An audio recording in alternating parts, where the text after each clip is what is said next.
Pagbulong sa hangin upang siya ay mabalisa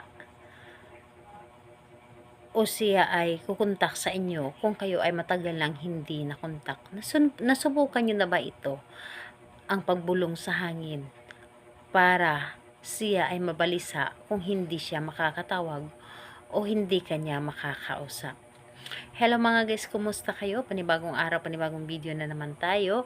At sa araw na ito ay isa na namang video ang aking ituturo sa inyo na simpleng gabay o simpleng pamamaraan na makakatulong sa atin.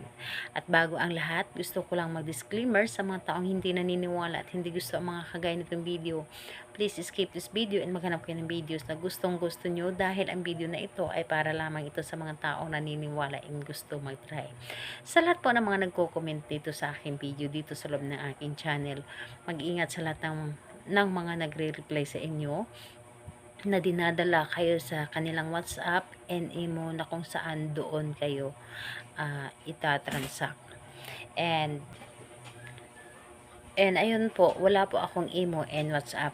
And ngayon po ituturo ko sa inyo paano siya mababalisa kung hindi kayo niya kinukontak o hindi kanya kinakausap. So, ito ay pwedeng gawin sa parehasang kasarian, babae to babae, and lalaki to lalaki, and syempre naman sa ating babae at lalaki na mag-partner. And dito is, kahit na kayo ay magkalayo at magkalapit sa isa't isa, pwede mo itong gawin. And wala kang dapat na gamitin dito, kundi ang sarili mo lamang ay dapat na ihanda mo dito.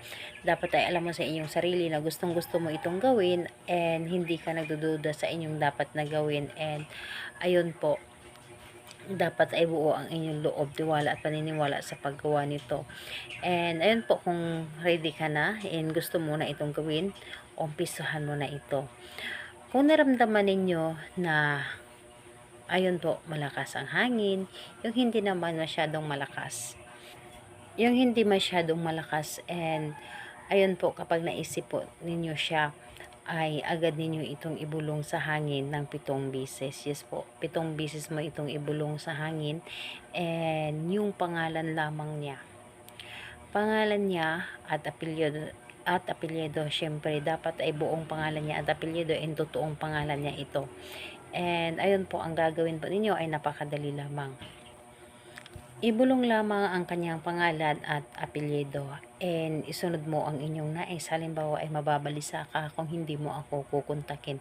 So, 7 beses mo itong paulit-ulit, and asahan po ninyo ang taong yun ay talaga mabalisa siya, na kapag hindi kanya makontak, kahit na ilang buwan na kayong hindi nagkukontakan or taon, pwede mo itong gawin sa kanya. Kahit sa ex mo, pwede mo itong gawin sa kanya para siya ay kumontak sa inyo. So, ayun po, yun lang ang inyong dapat na gawin, and kailangan naniniwala kayo sa inyong gagawin, and 100% effective po itong inyong gagawin. So, basta magtiwala lamang kayo, dahil sa paniniwala nyo yan. Kung hindi kayo naniniwala, ay wala po kayong mapapala doon. Pero kung naniniwala kayo, ay talagang mabilis ninyo itong mapapagana. And ayun po, kahit anong oras naman po pwede ninyo itong gawin at araw. Basta may hangin, and ibulong nyo lamang ito sa hangin, and yung tipong tahimik ang paligid, para mas mabilis tayo mapapakinggan ng universe. So, ayan po. Salamat po sa inyo. Bye bye everyone. God bless us all.